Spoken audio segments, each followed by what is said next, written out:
Welcome to today's What's Become Clear. I'm Steve Wyckoff. I'm Kevin Honeycutt, and this is our guest. I'm Deb Haneke. Well, it's good to have you here today, Deb. Thanks for joining You know, us. Kevin and I had a conversation in our last What's Become Clear about the virtual college courses, career and tech courses. And you're doing a lot of virtual stuff. So what's become clear to you about virtual education? I don't know if anything's become clear to me about it, but I think there's some interesting things that are starting to line up just a little bit, and that is that, you know, we're facing this financial crisis in the state of Kansas or across the nation as a whole, and I think it's causing people to be open to some ideas, the things that they might not have been open to otherwise. So, you know, with a crisis, sort of comes opportunity. You know, one of our superintendents was here for that meeting, Gary Seacrest from Lions, and I overheard him talking, and we visited a little bit. He said, 2 years ago, we couldn't have even had this conversation. Yeah, I think that's absolutely right. And not only are they having the conversation, but they're excited about it, and they now Yeah. see all of the possibilities that it might open up for their students. Yeah, absolutely. Well, but you're doing some other virtual stuff, PD 360. Oh, absolutely.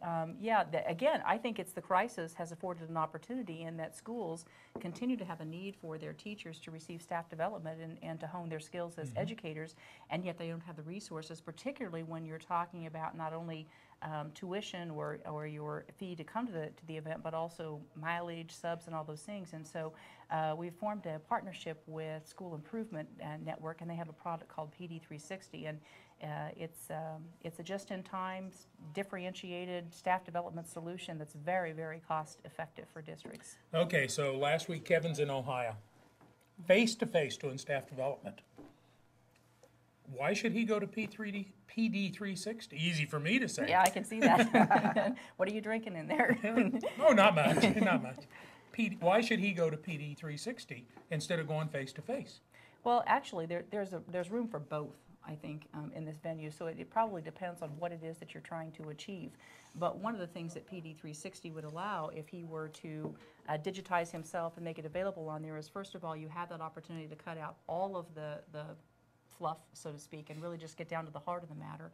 And you can be available anywhere, anytime to people. I mean, it's not like it's just that one venue that you're actually meeting with. I see what you're saying, and I think there's always going to be a need for a boots on the ground, person in the room, tent revival sort of leader, and something we call self-directed staff development, where your staff can decide what they need, when they need it, and go get it, like something like PD 360. Yeah, I agree with you. I mean, that's what I say, that I think it depends on what it is you're trying to achieve. And, you know, one of the things we're notorious for in education, I think, is we're always looking for that silver bullet. We're looking for that single solution, and there is no single solution. There's a variety of answers. You just got to select the right tool at the right time and then apply it to the problem. I've been asking audiences for the last few weeks on the road. I've been saying, I want to say, any of you ever sat through staff development all day long and none of it pertained to you? How many hands do you think I see? A lot. Yeah. And that is an insult. I mean, in a way, it's not just a waste of your time, but it's an insult. Why do we, when we do staff development, have people who get their papers out to grade in the back of the room? It's because they're so used to it and having nothing to do with them, right? So we've divorced them of their passion for learning in a way. Putting it back on the table, I think something like PD 360, and I use networks to learn too. Like, it sets up a buffet of learning possibilities for the customer, and they can decide. Yeah, absolutely. And not only can they decide, but they can go back and revisit again and again and again. So there was like a piece, and I can't remember what it was, but I'm ready for that now, and so I can go back and see it. It opens up a whole venue for collegial conversations with you know, folks you're working with, and actually they have a very, very powerful networking piece, so you can have conversations with anybody across the country. Nice. Yeah, you know, it's interesting. I started analyzing my own learning. And one of the things that I recognize is when I want to learn something, whatever it might be, either knowledge or how-to, my first three resources today are Google, YouTube, and Wikipedia. And it's amazing how, with those three things, what you can figure out, what you can learn to do. Now, there's a lot of stuff on YouTube we probably don't want kids learning to do. Yeah, probably. But my point is, it's amazing how much stuff is out there that somebody could do something and they made a video of it and did it. PD 360 is kind of the pre-package for educators of that, isn't it? It is, and it actually takes one step further because they really have packaged the gurus that you probably couldn't afford to bring in otherwise, and so they're just right there at your fingertips. Okay, but we've seen a lot of staff development together over the years, and those teachers at the back there grading papers. What do you do about that teacher virtually that's grading the papers? They just, the video's turned on and not watching. Well, first of all, you're making the assumption, I think, in the scenario that you described, that everybody's in a single room and we're playing this video, and that's our staff development. Yeah, and it probably doesn't probably happen that way. Yeah. So when I have a need to learn something, I just go and get it on my time.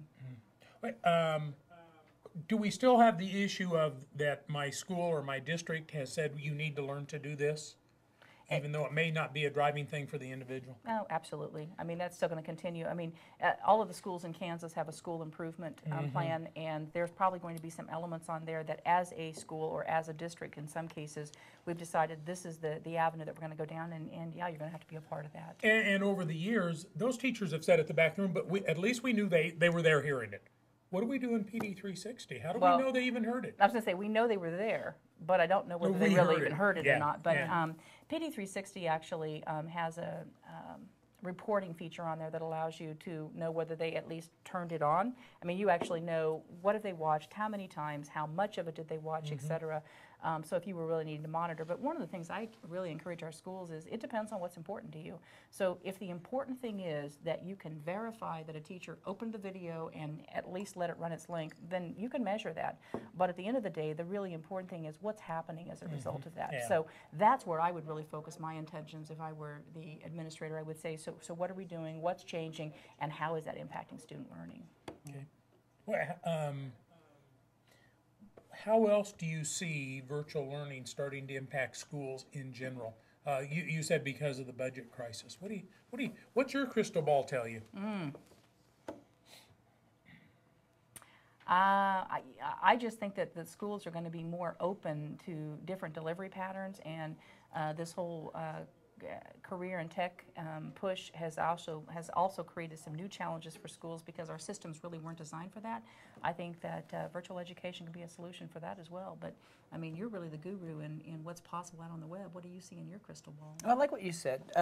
You said when I want to learn something, but I would argue that it's when you have to learn something. I know you want to learn a lot of things, but most of the time we need to, and we need to by tomorrow. I've been talking about this concept of the 1-hour expert, that I believe anyone can be a 1-hour expert on anything and no more than the person who's paid to come in because they just learned it and that person got their PhD how many years ago? So I like to do that with kids. I like to give them a topic and have them open the computer and become the 1-hour expert. Teachers too. So if a district decides these are the important things to us, that should be that day's safari. Go become the 1-hour expert on this, report out, you know, share, brag, become the advocate of your own learning. I think that's one way that you do self-directed staff development. These prepackaged systems, wonderful, turnkey, you know what I mean? You don't have to drive it or build it. That's great. And then there are these crazy people out there that build this buffet. Yeah, are some teachers going to opt out and not really? It's always been that way. That hasn't changed. You know, it's always been that way. There are some people who aren't as engaged or just aren't part of the team. It's a shame, but that happens. I don't know if that circular conversation really came back and met itself. So, okay, in the minute and a half that we have left, what are your worries? What are your concerns? You know, actually my concerns is that we'll miss this opportunity. But we have this opportunity before us right now, and if we don't strike while people are willing to think and try new and different ways of educating our kids, then it may not ever come around again. What are your concerns?